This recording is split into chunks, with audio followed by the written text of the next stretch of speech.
propose de commencer le grand tour de ce midi. Nous accueillons, il faut dire le professeur Benoît Non, Avocat. Non, bon, écoute, c'est Benoît comme ça Avocat. maintenant, les Ouais, titres, ouais. c'est comme ça. Hein. Bon, qui va nous parler du Covid long. Euh, alors, pourquoi est-ce qu'il va nous parler du Covid long? Il a beaucoup hésité parce qu'il n'a pas du tout envie de se retrouver le spécialiste du Covid long, parce qu'il a beaucoup d'autres cordes à son arc que celui-là. Mais on lui avait demandé de faire une présentation de ce type pour les médecins généralistes lors du congrès de l'AMUB. Et donc, il avait fait ça. Et puis, j'avais entendu tellement de retours favorables sur son intervention que je me suis dit, on va l'inviter. Je me suis dit, je n'étais pas tellement étonné que ça allait être bien. Allez, Benoît, D'accord. à toi. Bon, eh bien, donc, voilà, je pense que le titre parle de lui-même. Pour moi, ce n'était pas un exercice facile de parler de ce sujet parce que au départ, c'est déjà un petit peu difficile d'y croire. On est en train un peu de revivre ce qu'on a peut-être vécu avec la maladie de Lyme, là, les syndromes post-infectieux. Donc, d'emblée, c'était effectivement scientifiquement pas hyper excitant, mais enfin, quand on s'intéresse à un sujet, finalement, on se prend au jeu. Et à la consultation, j'ai rencontré beaucoup de patients qui sont venus nous voir pour ça. Voilà, et donc je commence d'emblée par trois petits cas rapides qui m'ont un petit peu interpellé. La première, c'est une dame de 35 ans qui est venue me voir en mai 2022 parce qu'elle était très fatiguée. Elle a évidemment dans des antécédents, comme par hasard, enfin, entre guillemets, sans préjuger, un burn-out. Donc il y a peut-être des facteurs confondants à la fatigue, mais son histoire, c'est qu'elle a fait un Covid en janvier 2022, quelque chose de bénin, elle n'est pas hospitalisée. Elle fait quand même beaucoup de fièvre pendant 3-4 jours et le truc se résout. Et puis elle décrit dans un deuxième temps, vers le J14, une fatigue qui s'exacerbe. Elle devient plus capable de rien faire. Elle est représentante de commerce en médecine vétérinaire. Elle dit, je dois m'arrêter parce que je m'endors au volant. Elle est essoufflée. Elle a des maux de tête. Et alors, les plaintes sont très, très floues, très difficiles à caractériser. Elle parle de brouillard cérébral. Elle l'a probablement vu sur Google parce qu'on en parle beaucoup. Perte de mémoire, impossible de se concentrer. Et alors, on entend des mots comme j'ai l'impression d'être dans le gaz, le lendemain de la veille, être là sans l'être. Donc, c'est vraiment difficile à percevoir, mettre des mots médicaux sur ce genre de plainte. Et par ailleurs, elle avait toujours une perte de goût et d'odorat. Elle avait pourtant été vaccinée 3 fois et elle était en interruption temporaire de travail tout récemment puisqu'elle n'était plus capable de travailler. Et alors, ce qui m'a un petit peu perturbé, c'est que dans son dossier, j'ai fait le tour et j'ai conclu un syndrome Covid long probable parce que médicalement, on avait tout exclu. On avait fait évidemment une prise de sang, etc. Et j'ai entendu indirectement, par des connaissances indirectes, qu'elle continuait à avoir une vie festive et qu'on l'avait croisée dans une soirée jusqu'à 4 heures du matin, un verre à la main. Et donc, je n'ai pas su quoi penser. Est-ce qu'on peut à la fois, est-ce qu'il y a d'autres facteurs confondants? Bref, j'avoue, j'ai été un petit peu troublé. Elle me semblait tellement incapable de ne plus rien faire. Et quand j'ai entendu en même temps que malgré tout, elle avait encore heureusement une vie festive et tout ça, je n'ai plus trop su quoi en penser. Deux cas, par contre, qui m'ont clairement troublé. Ces deux cas séparés de deux médecins érasmiens. Un de 68 ans, 72 ans, qui continuent leur activité professionnelle par simple motivation et enthousiasme, très actifs, presque plein temps, parfaite santé, sauf un petit traitement par IEC pour une hypertension pour l'un des deux, et des gens vraiment qui m'ont paru très brillants, grands lecteurs, très cultivés, encore en activité physique, et tous les deux évidemment vaccinés, et qui m'ont décrit, après un Covid bénin à la maison, mais exactement les symptômes de cette jeune fille, avec à l'avant-plan des énormes troubles de la mémoire, surtout à court terme, et des gros problèmes de concentration. Ils disaient tous les deux la même chose. Je ne sais plus lire un mail. 2 lignes deviennent, je sais les lire bien sûr, mais c'est tellement difficile que je préfère abandonner, avec d'autres symptômes, l'intolérance à l'effort physique et finalement l'effort intellectuel aussi. Ces deux médecins avaient fait plein de bilans, je les passe, même des avis en psychologie ou en psychiatrie, et il n'y avait pas du tout de trait dépressif. Et ce qui est curieux, c'est qu'il y a de nouveau cette cinétique en deux temps, un Covid bénin à la maison qui se résout un petit peu comme une grippe, et puis au J10, J12, une espèce de deuxième phase avec vraiment un avant et un après. Et je dois dire qu'après ces deux cas, j'ai quand même été troublé.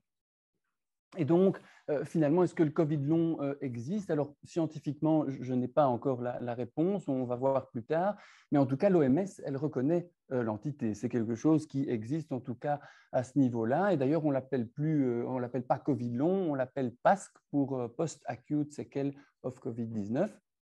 Et on peut dire que c'est un Covid long quand finalement c'est quelque chose, un syndrome invalidant. Et on verra éventuellement les symptômes, bien qu'ils ne sont pas définis dans cette définition OMS. C'est incroyable qu'une maladie ne soit pas définie par des symptômes précis, par un SARS-CoV-2 testé ou suspecté. Donc on n'est même pas obligé d'avoir un frottis positif pour dire que ça peut être un Covid long.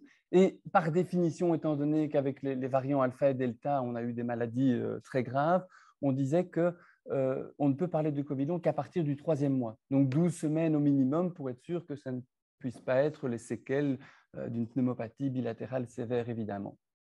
Les symptômes doivent durer au moins 2 mois. Et alors, ce qui est aussi un petit peu curieux, c'est que les symptômes peuvent être permanents ou fluctuants. Et effectivement, les 3 patients dont je vous ai parlé décrivaient des jours où ça va et d'autres où ça ne va pas du tout. Et alors, évidemment, c'est un diagnostic d'exclusion, donc on doit faire un bilan suffisamment complet pour avoir exclu tout ce qui peut l'être. Il y a 4 chiffres qui me semblent intéressants à retenir. Tous les symptômes du Covid long vont apparaître avant la 7e, 8e semaine. Donc, la plupart du temps, et ça c'est assez bien décrit, les symptômes vont apparaître en général après 10-15 jours. Les premiers symptômes arrivent comme nos 3 patients finalement, mais tout symptôme qui apparaîtrait après la 7e, maximum 8e semaine n'est plus en rapport avec un Covid long. Et c'est important parce que souvent les gens nous dépeignent un tableau qui dure depuis 8, 9, 10 mois avec des symptômes qui se rajoutent à rallonge. En tout cas, tout ce qui est apparu après les 2 mois, après le début des symptômes, ne peut plus être mis sur le compte du Covid long. Que ça existe ou pas, 70% des gens vont réduire leur temps de travail. Et donc, en tout cas, l'impact économique va être majeur. Et je ne l'ai pas mis ici, mais 25% des gens seront en interruption complète. Dans plus de 8 mois, les gens continuent à se plaindre dans 90% des cas. Donc, on a l'impression de ne jamais en voir la fin. Et alors, par rapport au ratio femmes-hommes et éventuellement au parallélisme qu'on aurait pu faire avec d'autres maladies comme la fibromyalgie ou d'autres maladies plus obscures, finalement, le ratio n'est pas très impressionnant, c'est à peu près kiff-kiff. J'ai vu dans la littérature scientifique ou pas scientifique ou publique, c'est pour ça que je n'ai pas mis de référence ici, je vous laisse les retrouver sur Internet, des pourcentages sur l'incidence de la maladie, avec des pourcentages énormes, parfois un tiers des cas de Covid long après un Covid non hospitalisé, voire même plus quand ils sont hospitalisés. Ce n'était pas du tout notre ressenti à l'hôpital ou même dans la vie privée. Pour moi, le Covid long restait anecdotique. Et je pense qu'il a été clairement surévalué dans la littérature. Et il faut comprendre comment est-ce qu'on en est arrivé à avoir des pourcentages aussi énormes. Parce que je pense que le Covid long reste quand même quelque chose d'occasionnel et pas fréquent. En fait, ces pourcentages sont obtenus au départ d'études qui sont méthodologiquement, je trouve, peu rigoureuses en ce sens. Pour la plupart, ce sont des recensements électroniques. C'est-à-dire qu'ils envoient sur base des bases de données, des frottis et des registres nationaux, ils envoient des milliers de mails avec des questionnaires. Donc, ce sont des séries de 3 à 5 000, parfois 30 000 patients à travers plusieurs pays. Ici, c'est le plus gros papier qui est multinational. Et alors, évidemment, ils récoltent les réponses. Mais déjà, ceux qui vont répondre, ce sont forcément les plus plaintifs. Et en plus de ça, les questionnaires, comme on ne connaît pas réellement les symptômes, ce sont des questionnaires interminables. Et donc, pour le GAC, j'ai mis l'ensemble des questions de ce questionnaire, mais c'est une étude qui est parue dans une branche du Lancet, donc c'est quelque chose de très sérieux. Et alors, pour le fun, vous voyez les questions, il y a sensation de vibration, il y a avez-vous un goût fantôme, ce n'était pas une paire de goûts, hein, elle est au-dessus. Alors, il y a encore une sensation de pression faciale droite, Et bon, la dernière, la diminution de la taille du sexe, étant donné que j'ai eu 2 fois le Covid, j'étais assez perplexe pour moi-même. Mais bon, voilà. Mais ce que j'ai refait, du coup, ma petite dia au départ de cette étude, et en tout cas, les symptômes les plus fréquents, et j'en ai mis 8 ici parce que ça me semblait être les plus relevants de notre pratique quotidienne, c'est ceux-là. Donc, dans 100% des cas, c'est la pierre angulaire. La fatigue doit revenir dans le discours du patient. Donc, c'est un prérequis, ça c'est sûr, c'est 100%. Cette forme neurologique du trouble de la concentration et de la mémoire est très, très, très souvent, presque systématiquement reprise par les patients, et c'est ce que les Anglais ont appelé le brain fog ou brouillard cérébral. Donc, c'est vraiment cette impossible, en tout cas, grande difficulté à se concentrer et analyser quelque chose de complexe. Il y a un volet cardio-respiratoire avec cette dyspnée, ce poids sur la poitrine alors que tout est normal, la tachycardie et les palpitations. Il y a un volet un peu algique, un peu rhumatologique et myalgique. Il y a un volet insomnie qui revient très souvent dans la bouche des patients, et alors un cluster de patients qui se plaignent essentiellement d'une symptomatologie digestive. Donc, ça, c'est pour moi clairement ce que j'ai entendu à la consultation assez fidèlement. Revenons sur cette fréquence. Combien de longs Covid on peut vraiment attribuer à l'infection au SARS-CoV-2? Il n'y a qu'une seule étude que j'ai vraiment retrouvée méthodologiquement très sérieuse qui permet de répondre à cette question, qui en fait a fait une étude sur les gens vaccinés qui refont un Covid plus tard. Et c'est une étude américaine sur la base de données des vétérans américains. Et en fait, eux, cette fois-ci, ils ont fait un recensement électronique, c'est vrai, mais ils ont utilisé 2 groupes contrôles, des vaccinés sans infection Covid ou des healthy people, donc sans infection de Covid du tout, et même un contrôle historique. Et ils ont récupéré les questionnaires des gens plaintifs, mais ils les ont comparés, des gens plaintifs infectés, je veux dire, ou anciennement infectés, et ils les ont comparés aux questionnaires des gens plaintifs non infectés, ou éventuellement non plaintifs, et ils expriment leurs résultats en excess burden per 100 000 personnes at 6 months, c'est-à-dire par rapport à la population contrôle qui va souffrir du confinement, du stress psychologique, etc., on va comparer les plaintes supplémentaires, et en fait, finalement, on voit ici, pour cette fatigue, eh bien, par exemple, on est à 15 pour 1000 personnes sur 6 mois, donc en fait, c'est 1,5% à 6 mois. Donc, on est loin des pourcentages d'incidence qu'on avait vus. Neurologique, 15%, et je pense qu'en fait, on va tourner entre 2 et 5% maximum. Alors, dans ce papier, effectivement, ils font la différence entre les non hospitalisés, hospitalisés ou hospitalisés aux soins intensifs, et effectivement, c'est logique de s'apercevoir que plus la maladie a été grave, plus les gens vont se plaindre encore à 6 mois. Mais vous voyez, les barres vertes des Covid bénins, on est loin de ces pourcentages-là. Et donc, je pense que c'est raisonnable de dire qu'un Covid long, s'il existe, complique, on va dire, un cas sur 50, un cas sur 30 Covid bénin.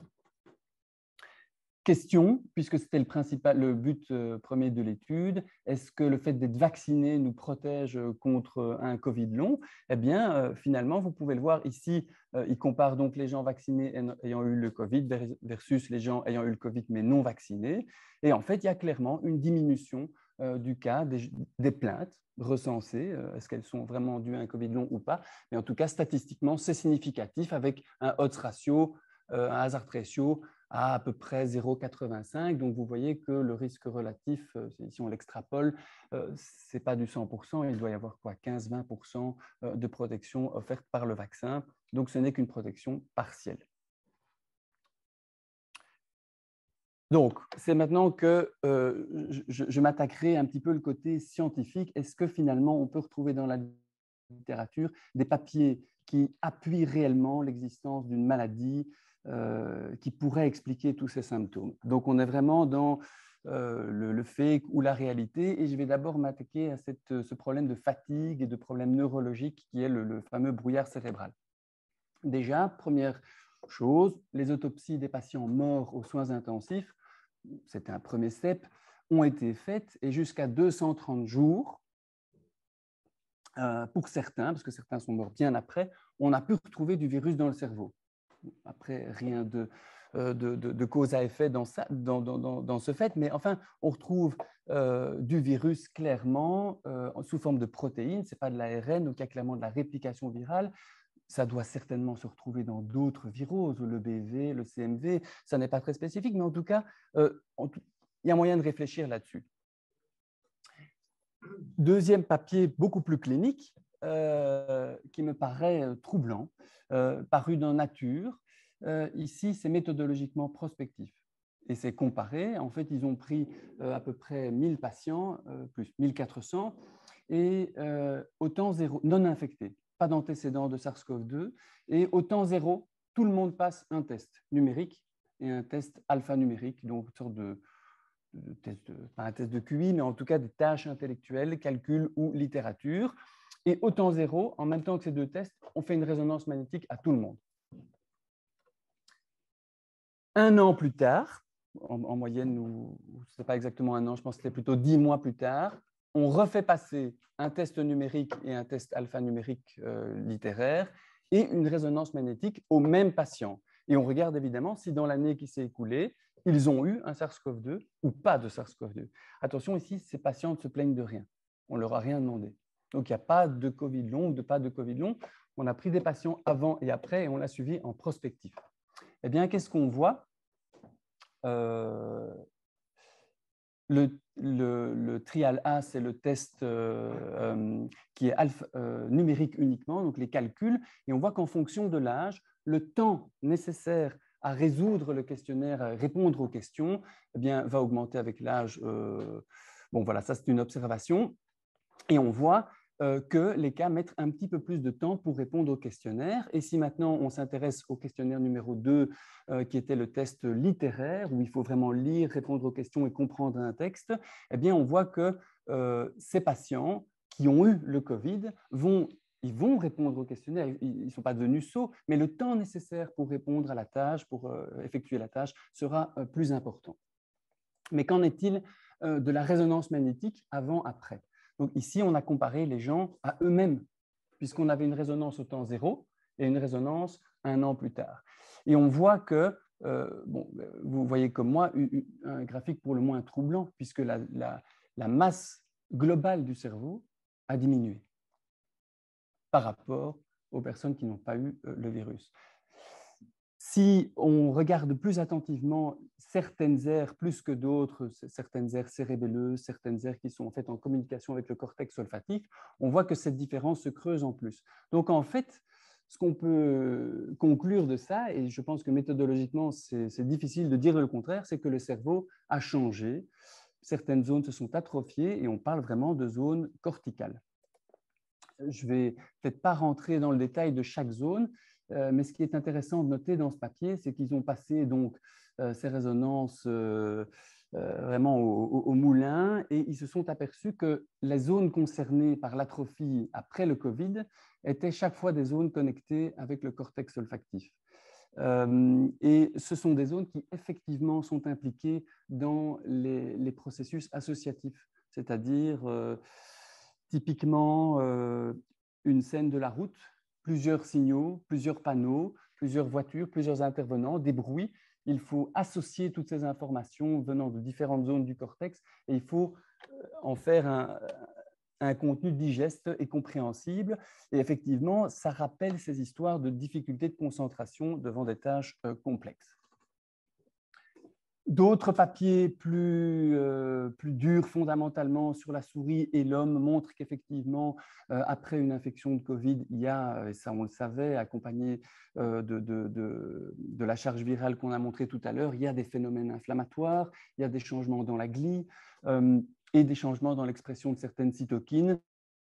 Ce graphique est moyennement convaincant, mais disons que la partie humaine de ce papier montre que si on regarde le taux sanguin de CCL11, qui est la chémokine qui monte le plus dans le cerveau des souris, eh bien, s'ils se plaignent de ce fameux brouillard cérébral, eh bien, on peut détecter des taux plus élevés de CCL11, donnant un espèce d'effet dose-réponse, entre guillemets, aux symptômes et au statut inflammatoire du patient. Mais en tout cas, les arguments convergent pour dire que la présence de ce virus n'est pas juste une présence inoffensifs, que ça induit manifestement des changements de glie et des changements inflammatoires.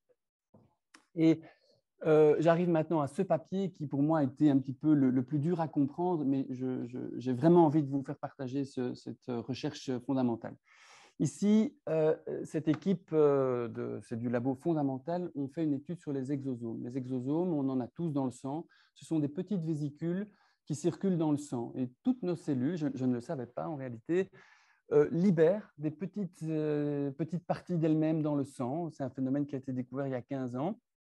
Et figurez-vous que nos neurones et nos astrocytes libèrent eux aussi, comme de nombreux autres organes, ces petites vésicules d'exosomes. Et si vous les prélevez dans le sang des malades, en fait, vous avez une véritable biopsie cérébrale par une simple prise de sang.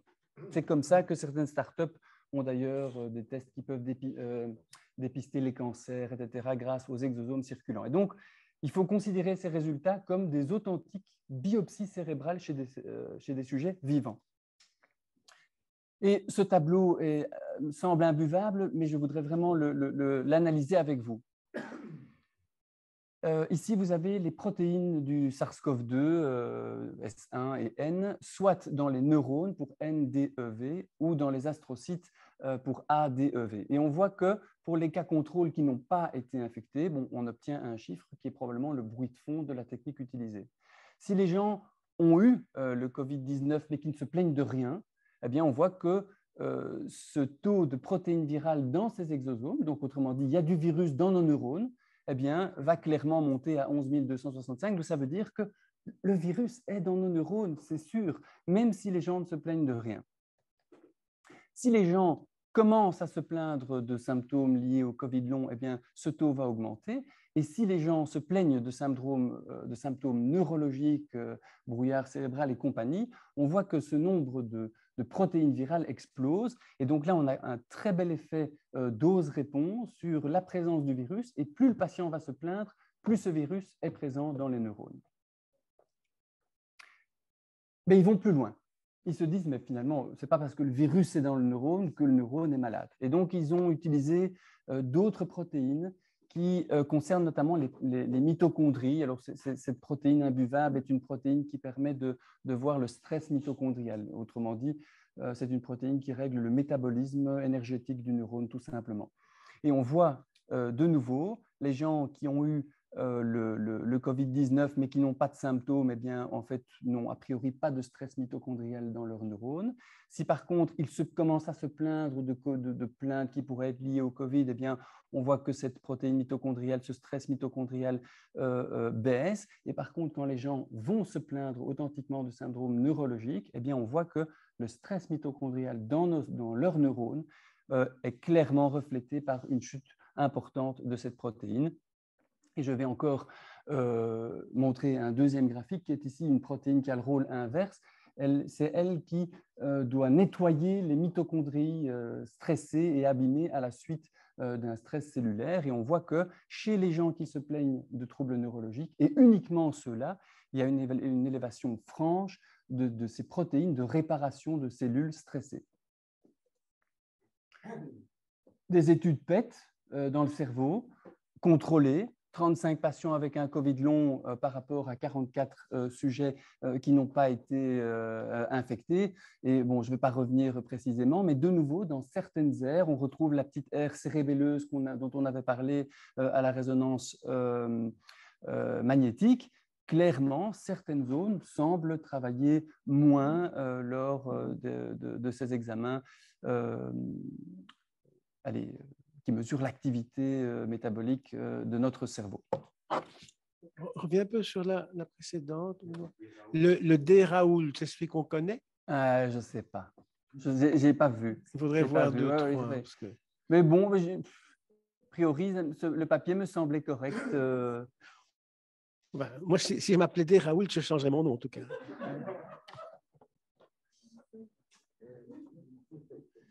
Voilà. Concernant maintenant, donc, voilà, je vais m'arrêter pour les évidences scientifiques ou les papiers que je trouvais intéressants par rapport à ce volet neurologique qui, moi, me semble être le plus problématique à la consultation. Et pour faire une parenthèse sur la partie cardiovasculaire, hein, ces gens très plaintifs, cette oppression, ces palpitations dont ils se plaignent, il y a un papier dans Scientific Reports qui étudie le sujet. Alors là, évidemment, comme ces gens ont une activité journalière beaucoup moindre, il va y avoir un désentraînement, un déconditionnement. Donc, effectivement, leur fréquence cardiaque risque d'augmenter, mais en tout cas, c'est le cas. C'est mesuré, c'est objectivé. Et quand ces gens ont dit, mais docteur, je suis en permanence à 100 par minute, je me suis mesuré avec ma montre, en fait, c'est vrai. Et souvent, la consultation, on peut objectiver une authentique tachycardie. Et les variabilités dans le rythme cardiaque montrent également des réponses inadéquates du nerf vague. Donc, je ne sais pas si c'est lié directement à l'infection, aux problèmes neurologiques ou simplement au déconditionnement, mais en tout cas, quand ces gens disent qu'ils ont des palpitations, ça n'est pas dans leur tête, c'est clairement objectivable. Les insomnies. Ces gens disent « je suis crevé, mais je ne dors pas la nuit ». C'est vraiment quelque chose qui revient très souvent dans l'anamnèse. Et là, je vais devoir faire une petite digression sur un papier colossal américain qui est probablement le plus gros papier de recherche sur le Covid long, paru dans Cell et qui va répondre en partie aux problèmes d'insomnie.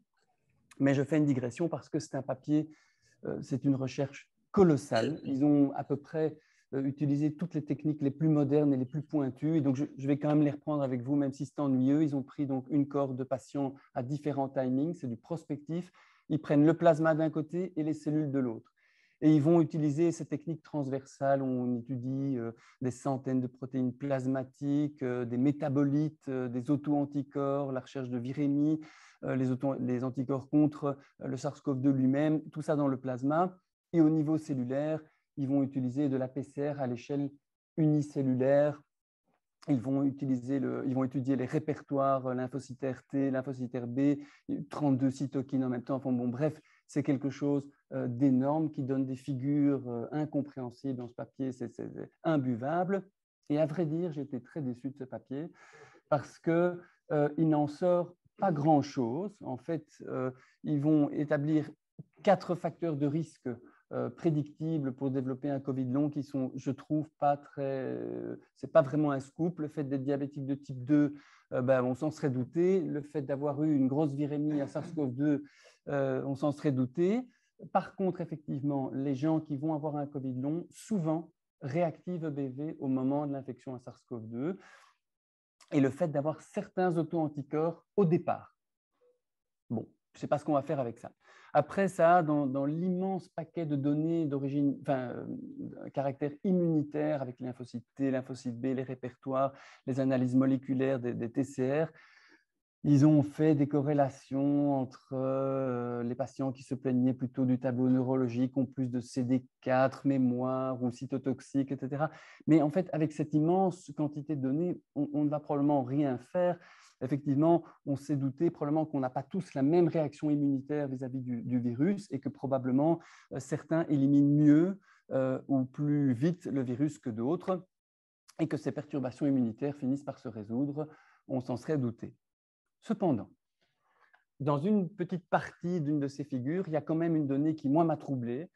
Ils ont, dans leurs centaines de protéines analysées, ils ont quand même analysé un espèce de panel de protéines qui sont directement impliquées dans le fait qu'on soit éveillé la journée et qu'on dort la nuit. Autre guillemets, en d'autres termes, le rythme circadien.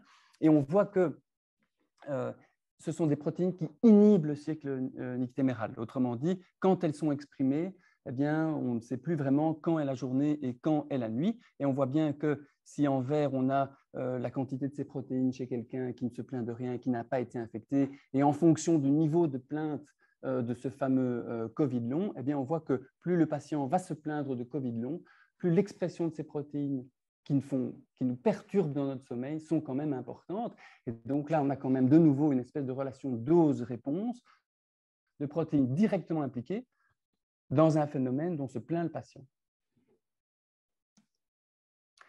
Diarrhée, ce sera le plus facile pour moi à répondre.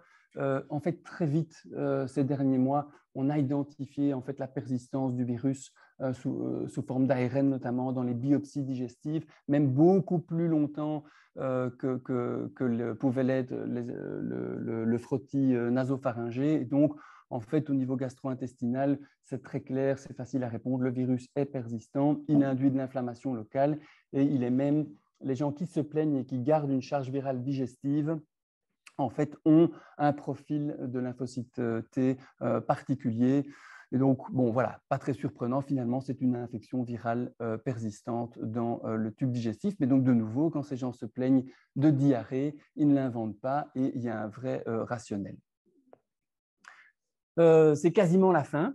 J'aimais bien cette diapositive parce qu'en fait, à 10 mois, ils ont suivi les gens et ils les ont retestés, notamment par imagerie, comme vous pouvez le voir, mais par des testings neuropsy. Et je montre cette dia parce qu'en fait, tout ne se règle pas, mais j'aime bien citer ce papier à mes patients. Vous voyez que, par exemple, en rouge, ce sont des tests neuropsychologiques pour des fonctions exécutives et qu'on voit que, par exemple, 8 mois plus tard, même si les gens se plaignaient toujours, je vous ai dit, les gens, ils se plaignent encore dans 90% des cas, eh bien, certaines facultés neurologiques reviennent et ça peut être objectivé scientifiquement. Et voilà, je terminerai par là. Donc finalement, quand on essuie une avalanche de plaintes à la consultation et qu'on ne sait pas quoi faire, puisqu'en fait, il n'y a pas de médicaments, tous les examens sont toujours normaux, en fait, l'INAMI a quand même, et je les salue, a quand même établi un trajet de soins. Donc, les patients, on peut leur proposer quelque chose. A priori, c'est le médecin traitant, d'ailleurs le médecin généraliste qui est censé faire la demande, mais en tant qu'interniste, je l'ai déjà fait et ça s'est très bien passé. Et donc, ce trajet de soins commence dès la première consultation. Il faut simplement, sur un papier de demande, et je vais y venir dans les 2 slides qui suivent, indiquer le pseudocode 4 3x0 13 et mettre trajet de soins post-Covid-19. Et en quoi consiste ce trajet de soins? Eh bien, soit on a un trajet de soins monodisciplinaire de 6 ou 12 mois. On peut leur proposer une kinésithérapie qui peut monter jusqu'à 60 séances par an, comme les pathologies lourdes. Et je pense que c'est, en tout cas pour mes patients, la clé du traitement. Pour ceux qui se plaignent d'un gros problème de lecture et de concentration, notamment à la tâche littéraire, eh bien, 7 séances de logopédie plus un bilan, donc ça en fait une 8e, peuvent aider. Et des soins psychologiques, ils mettent ça dans leur trajet de soins, mais il n'y a pas de remboursement spécifique, si ce n'est les remboursements qui existent déjà. Et ces différentes modalités de traitement peuvent être mélangées entre elles. Donc, on peut très bien demander de la kiné plus un soutien psychologique ou plus de la logopédie, y compris de l'ergothérapie, 14 séances individuelles sans aucun frais, voire même éventuellement des séances, des consultations en diététique pour les gens qui se plaindraient de symptômes digestifs. Donc voilà, mes messages, je pense quand même, après avoir fait la littérature, que ces gens qui se plaignent ne sont pas uniquement des résultats de burn-out, de stress lié au confinement, de problèmes professionnels liés à la pandémie. Je pense vraiment qu'il y a un rationnel infectieux, immunitaire et probablement neurologique au fait que ces gens se plaignent de problèmes finalement pas si aspécifiques que ça. Il n'y a pas de score diagnostique, vous l'avez compris. Il n'y a pas de médicaments, mais il y a ce fameux trajet de soins qui existe et franchement, c'est salvateur à la consultation. Et alors, finalement, j'aime bien dire ça, patience, parce que finalement, les patients dont les 2 médecins que je revois encore à la consultation, en fait, ils vont mieux. En fait, tout doucement, ils commencent à remonter la pente, certaines choses s'améliorent, ils se plaignent encore, ils disent tout n'est pas résolu. Et alors, j'ai encore un autre patient dont je ne vous ai pas parlé, mais qui va officiellement reprendre le travail en janvier, même s'il dit je ne vais pas encore très bien, mais je me sens mieux et je me sens capable de reprendre le travail. Et finalement, tout le défi est là. Je vous avais dit, puisque 70% des gens réduisent leur temps de travail, en fait, le défi, c'est de remettre ces gens au travail. Et je vous remercie pour votre attention. Merci Benoît, c'était vraiment extrêmement passionnant et je pense que ça va susciter une série de questions. En tout cas, moi, j'en ai déjà quelques-unes. Bien, alors, questions, commentaires. Jean? Dans le même ordre d'idée, est-ce qu'un jour, on va peut-être revisiter la fibromyalgie et trouver en fait une cause possible, virale ou autre, derrière cette fibromyalgie? Benoît a une réponse à ça, hein? L'article du JCI. Non, il vaut mieux pas se lancer dans ce débat, mais en plus, je vais vraiment passer pour le type qui s'intéresse au Covid long et à la fibromyalgie. Mais non, il y a un papier tout à fait troublant l'année dernière qui montre très bien que les patients fibromyalgiques, enfin, c'est des patientes, ont des auto-anticorps qui se fixent sur les neurones de la douleur dans le ganglion dorsal de la moelle. Et que si on transfère, ça c'est ça devient douteux, si on transfère ces anticorps purifiés à une souris par de multiples tests algiques, thermoalgiques en laboratoire, on peut démontrer clairement que la souris devient inconfortable et véritablement fibromyalgique. Je peux vous dire que le papier est très convaincant. Voilà. Donc oui, on finira clairement, je pense. Oui. Oui. Alors, il y avait une question par rapport à la scintigraphie au technétium. Est-ce que tu as vu des... Non, j'ai pas lu en tout cas. Ok. Pourquoi? Non, parce qu'il y avait une question dans le chat pour voir si on avait parlé, c'est quelqu'un qui est arrivé en retard et qui demandait si on avait évoqué la scintigraphie au technétium. Maintenant, il peut peut-être préciser le rationnel de la question. Il va peut-être se remanifester. Donc, moi, ce qui me gêne quand même dans... docteur Jamoul, vous pouvez parler. Oui, bonjour, je me présente, je suis un médecin généraliste un peu senior et je suis très content de voir que Mme Bess est là. Nous partageons une même expérience de l'utilisation de la scintigraphie pour remettre en évidence les troubles de la perfusion sévères chez les patients non-Covid. Bonjour, Dr Jamoul, je confirme, mais j'ai des difficultés à intervenir. Et effectivement, on a fait une présentation aux médecins généralistes concernant les images scintigraphistes, mais qui correspond tout à fait et qui explique totalement tout à fait la symptomatologie qui a été décrite ici, qui est tout à fait similaire chez nous. Et Dr Jamoul, vous confirmez qu'il est tout à fait similaire chez les patients qu'on a partagés. En fait, effectivement, il y a les troubles neurocognitifs qui sont bien décrits, qui sont les troubles de la concentration, les troubles du langage, les troubles de la mémoire, les troubles du sommeil et surtout les changements d'humeur et qui sont parfaitement corrélables actuellement avec les images scintigraphiques que l'on fait, en tout cas que nous maintenant on fait quasi en standard of care et qui associé avec les tests neurocognitifs permet de tout à fait corréler, d'objectiver et surtout de suivre les patients parce que cette scintigraphie est le seul examen objectivable du Covid long. Et il permet, parce qu'on tombe, on est à peu près, je dirais, aux 200, 300 patients que l'on suit, on a un peu la tête dans le guidon, donc on n'a pas trop le temps de publier.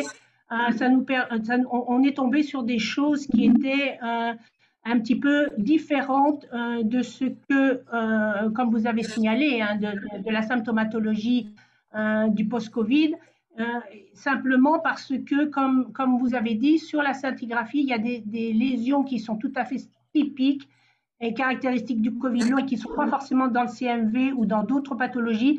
Ce sont ces fameuses lésions fronto-pariétales qu'on peut non seulement objectiver, qu'on peut suivre dans le temps, qu'on peut corréler à la symptomatologie et qui permet d'exclure, et ça nous est arrivé, d'autres pathologies. OK. Merci pour cette intervention. Je peux me permettre? Oui, courte intervention, oui. Je pourrais ajouter un point, c'est que la scintigraphie au technétium a été un peu abandonnée, mais par rapport au PET scan, elle est économiquement 10 fois moins chère et écologiquement, au niveau des déchets nucléaires, le PET scan génère 10 fois plus de déchets que... Oui, mais enfin, bon... Oui, vous savez, c'est un point extrêmement important. La responsabilité environnementale des médecins est considérable si nous pouvons avoir des examens qui sont moins coûteux écologiquement, je pense que c'est mieux. Bien, merci. Élie? Donc, moi, oui, Daniel, oui, vas-y alors. Vas-y. Est-ce qu'on a quelques minutes pour faire quelques réflexions philosophiques ou on n'a pas le temps? On a. OK. Moi, il me semble que le point le plus faible dans ce merveilleux exposé, je suis vraiment content de l'avoir entendu parce que ça nous a permis de faire ce qu'on ne fait pas, c'est-à-dire connaître un peu cette littérature étrange. Donc, je te remercie. Mais le point le plus faible, me semble-t-il, c'est la dia qui compare les gens qui ont été aux soins intensifs à ceux qui n'ont pas été, à ceux, etc. Une des dias du début. Et on voit qu'il y a peu de différence, finalement, entre les gens très gravement hospitalisés passant aux soins intensifs et la colonne d'avant, qui sont ceux qui ont eu le Covid et qui n'ont pas nécessité de soins. Alors, ma réflexion est évidemment une réflexion un peu philosophique qui est de dire nous avons l'habitude d'estimer que les complications des maladies sont en général liées à la gravité de la maladie. Et donc ici, c'est un phénomène qui a l'air d'être différent, puisqu'il se produit plutôt dans des Covid bénins, enfin des trucs un peu plus flous. Et quand on entre dans la pathologie floue, ben moi, ça me rappelle les dizaines de syndromes de fatigue chronique, les fibromyalgies, les 5 à 7% d'hypothyroïdiens parmi les centaines que j'ai vus qui ne sont pas contents de leur traitement. Et on retombe finalement sur cette espèce de caractéristique de l'être humain qui est que 5 à 10% des gens ne sont pas contents de leur vie pour des raisons diverses. Et donc, fatalement, quand ça se raccroche à une maladie qui a été la première pandémie virale mondiale, on peut comprendre que ça excite et qu'on fasse des études extraordinaires comme celle que tu nous as montrée là, qu'on n'a pas fait dans les autres virémies systémiques, et on trouverait peut-être le même genre de choses. Donc, ça sûrement, ça c'était... Non, voilà. Donc ça, je pense que ce point-là, on va peut-être en discuter avec Benoît, la spécificité de tout ça, qu'est-ce qui se passe après une grippe, après un EBV, après un CMV, avec la même force de recherche. Et donc ça, c'est un point qui est un point important, me semble-t-il. Benoît, qu'est-ce que tu penses? Donc d'abord, juste pour l'interprétation de la diapositive, disons que moi, je ne l'avais pas vue comme vous. D'abord, justement, je vous rappelle que les résultats sont retranchés sur les plaintes de Monsieur Tout-le-Monde et qu'on parle en plaintes surajoutées par rapport justement à ce bruit de fond de tout ce que les gens peuvent rappeler comme plainte, justement, la fatigue, le confinement, etc. Donc, justement, on est censé, par ce biais, et c'est la seule étude qu'il a fait, éliminer ce bruit de fond de plaintes tout venant. La deuxième chose, c'est que sur cette diapositive, vous avez vu le papier, ben, la colonne rouge est beaucoup, beaucoup, beaucoup plus élevée que la colonne verte. Autrement dit, les gens qui sont passés aux soins intensifs ont beaucoup plus de symptômes à long terme, et c'est à 6 mois. Je pense qu'on n'a peut-être pas bien analysé, enfin, en tout cas, peut-être pas analysé de la même façon. Maintenant, par rapport aux soins intensifs, il y a bon, j'avais eu l'occasion de revoir ça aussi, même si ce n'était pas dans la même étude, et donc c'était comparé d'anciennes études aux études Covid. Le fait d'avoir passé un long séjour aux soins intensifs grève la suite de façon significative. Autrement dit, rien que le passage aux soins intensifs avec une maladie grave autre entraîne toute une série de symptômes aussi. Et donc là c'est également, il y a un souci de spécificité. Ceci dit, je trouve que parmi tous les chiffres, le chiffre que tu as montré du ratio homme-femme, là, c'est quand même interpellant. Dans tout ce qui est Lyme, faux Lyme, fibromyalgie, LERS dans l'os, EBV chronique, etc., on retrouve 85% de femmes, et généralement d'ailleurs, et malheureusement pour elles, des femmes qui ont eu des traumatismes importants, et en particulier sexuels, et notamment dans l'enfance. Il y a donc là un contexte de PTSD. Mais curieusement qu'on ne retrouve pas ici. Et effectivement, dans notre expérience, on a quasi autant d'hommes que de femmes qui se retrouvent avec ces plaintes. Et donc ce point-là est très certainement interpellant, encore que si maintenant on se met du côté psy de la chose, le bouleversement sociétal que ceci a provoqué, ça a touché autant les hommes que les femmes. Bon. Voilà, et par rapport à la remarque, je pense qu'on sait tout, dès qu'on commence à réfléchir sur ce Covid long, évidemment, la mononucléose ou les autres viroses, est-ce que c'est spécifique? Je pense qu'en fait, si on va encore plus loin, c'est probablement clairement pas spécifique. On connaît très bien les syndromes post-mononucléose qui sont probablement les mieux reconnus et acceptés. Ça n'enlève pas moins le problème. Ce n'est pas parce qu'un autre virus neurotrope comme le BV donne des problèmes qu'un virus comme le SARS-CoV-2 neurotrope également ne peut pas donner son problème à lui. Donc, le problème reste entier. Effectivement, certaines personnes sont venues me dire « oui, mais c'est spécifique de rien ». Et alors? Le problème reste entier. Le SARS-CoV-2 génère un phénomène biologique qui est celui-là et actuellement, la compréhension en est là. Monsieur Jamoul, remettez le son. On ne vous entend pas. Voilà. Oui. Je voulais signaler, j'ai eu plus de temps que Mme Bess. J'ai publié, je vous ai envoyé la référence. J'ai une cohorte de 60 patients depuis 2 ans.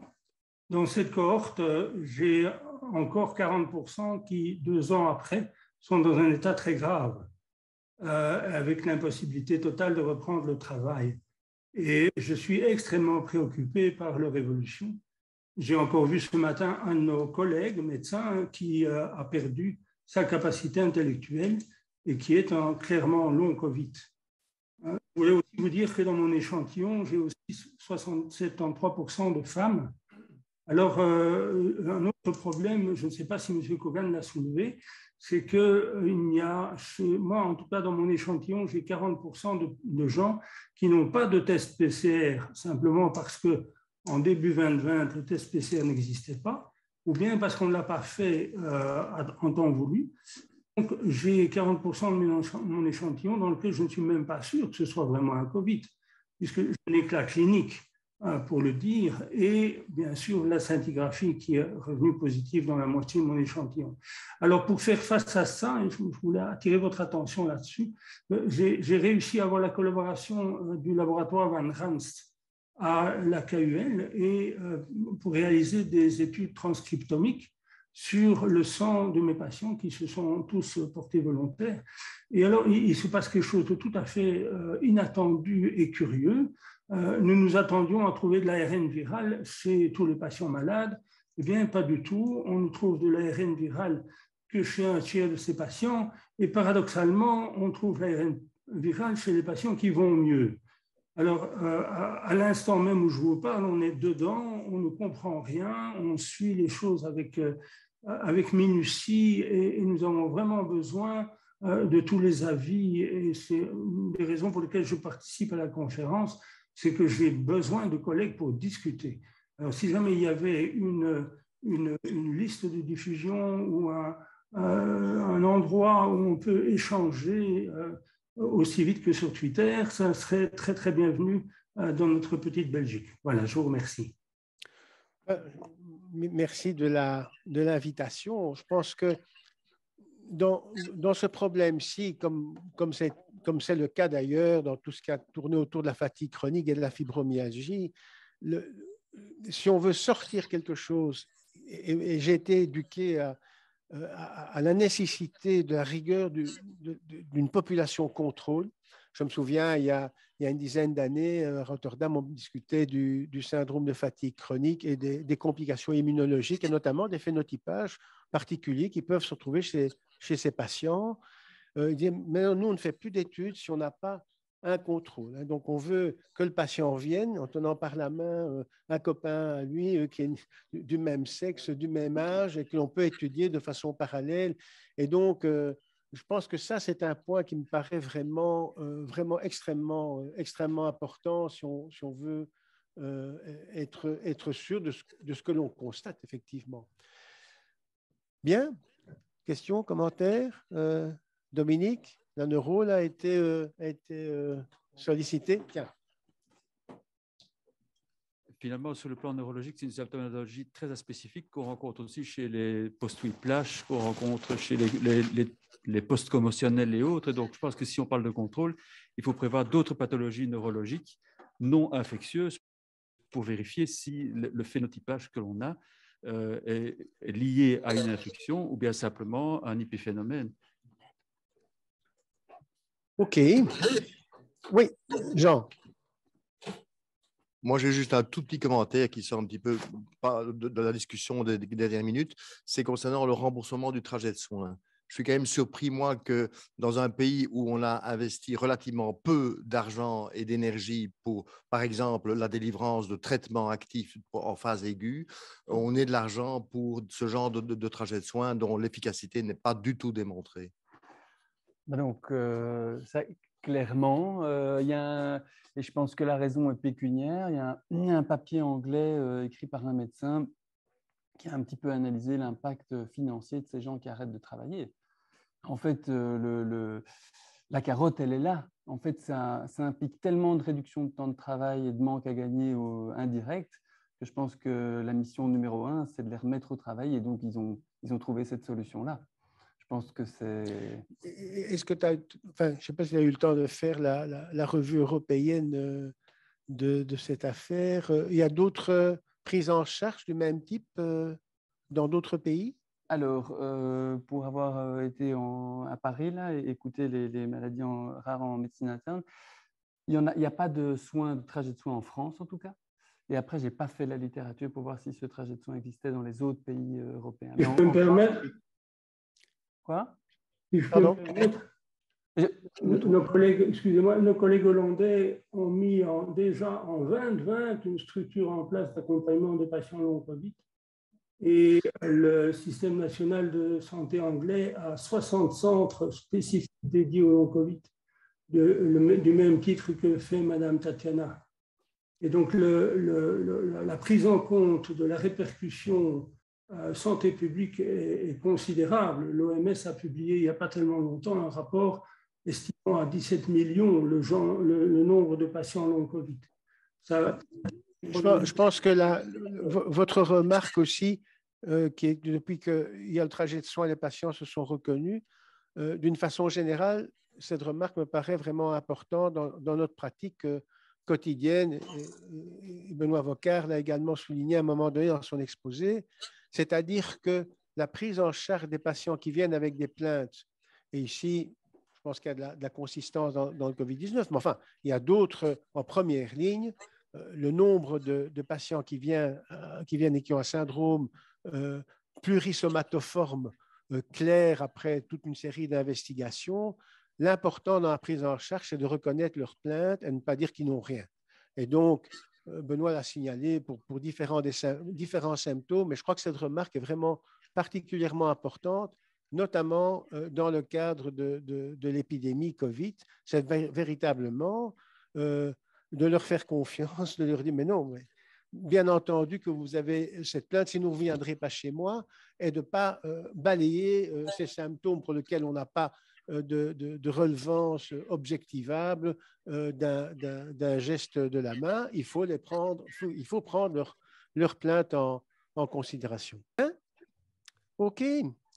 Eh bien, merci beaucoup. Merci à nos intervenants extérieurs. On lira avec attention les références que le docteur Jamoul nous a transmises. Tout ça se retrouvera, bien entendu, pour ceux qui veulent réécouter l'exposé sur la chaîne YouTube ce week-end. Et à la semaine prochaine.